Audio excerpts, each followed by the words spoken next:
The girls have been bound with zip ties and had plastic bags over their heads. I can't imagine what Whitney is going through, their mother is going through. I can't imagine what she's going through right now. We need to definitely pray for her, pray for the family, pray that they do find Travis. This is extremely disturbing. So be in the lookout if you are in this area. Be on the lookout for Travis.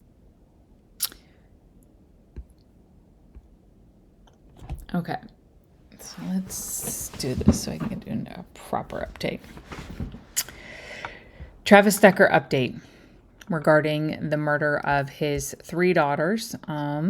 Here are his 3 daughters. I'm doing a terrible job. Okay. Update on Travis Decker and the autopsy result for the 3 Decker girls located in this picture right here. Coming to you tonight with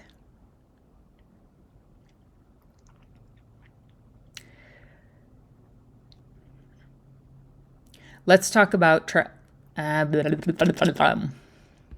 what do I want to say?